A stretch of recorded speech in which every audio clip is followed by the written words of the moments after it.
It was February 14th, and that, of course, meant Valentine's Day.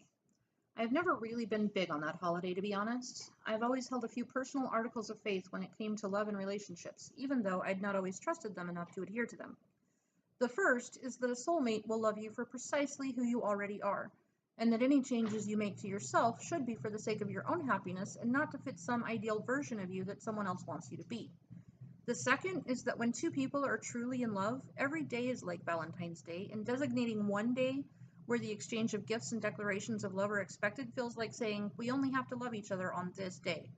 I believe in random, unexpected displays of affection on any and all days of the year for no occasion other than because I love someone. And really, there is no greater occasion than that.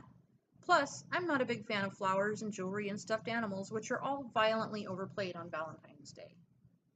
It's not like it was my first Valentine's Day ever, and the idea of using it to somehow break the friend zone barrier had definitely crossed my mind, but I wasn't really sure what exactly to do. I thought about the typical flowers, candy, and stuffed animals, but I've never really been a typical guy, and I already knew that Lindsay was definitely not a typical woman. I wanted to ask her out, but I still didn't know the area well enough to know where to take her for a romantic meal. I didn't want to pick anything too romantic because I wanted to hint at how I felt about her to see how it'd be received. But at the same time, I didn't want to scare her away and risk destroying our friendship by coming on too strong. And then I got a text from her big sister. She was worried about Lindsay and didn't want her sitting around at home being depressed on Valentine's Day, so she asked me to take her out even if it was just as friends. This was perfect. Now, if my gentle nudge at the friendship barrier wasn't well received, I could just show her the text and blame it all on her sister. I tried to play it cool at first when he asked me if I wanted to go out to dinner with him on that night of all nights. He'd certainly kept his cool, asking as casually as if it had been any other day of the year. On the outside, I think I nodded and said something chill, like, sure, but on the inside, my stomach was doing an Olympic grade tumbling routine worthy of perfect tens.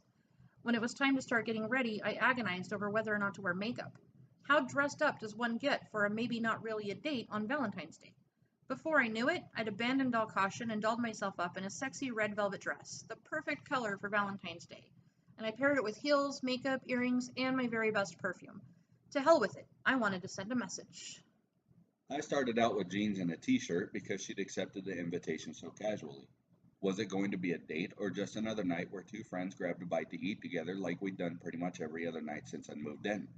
Then I heard her opening and closing her closet door several times, and rummaging through her makeup and the jingle of something that sounded like jewelry, and I realized she was meticulously putting herself together. She'd never done that before. It was going to be a date, our first date. I ran back to my room to change into slacks and a dress shirt before she could see me in casual clothes and get the wrong idea. I was nervous at first, coming out of my room in some of my finest things, like I might as well be wearing a neon sign across my chest that said, let's be more than friends. But when I saw him, all of those nerves melted away. He'd dressed up as well, slacks, a button up shirt, shiny shoes.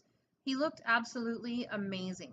He opened the car door for me, took me to one of my favorite restaurants, and offered his arm as we walked. He smelled so good I wanted to spend the whole night huffing him like a confused junkie. To be honest, that was probably the most awkward meal we've ever shared. We hardly talked, and halfway through the meal, my sister called to check up on me and make sure I wasn't sitting at home moping. After the call, he showed me the text message, and I have to admit, I was crestfallen. Had he asked me out only because my sister asked him to? After dinner, we came home, changed back into our comfy clothes, and ended up sitting at the dining room table playing a card game. We were back to being comfortable with each other, but I noticed that she kept looking at me in an unusual way, staring at my mouth. I could tell that she wanted me to kiss her, but I couldn't bring myself to go through with it. And then I guess she got tired of waiting because she eventually kissed me, and I think I just completely froze at first. He stopped breathing. But then I kissed her back, and everything since then, the first time we said I love you, the first time we used words like girlfriend and boyfriend, everything since that first date and that first kiss has been as easy as if we'd been together for an entire lifetime. As easy as destiny.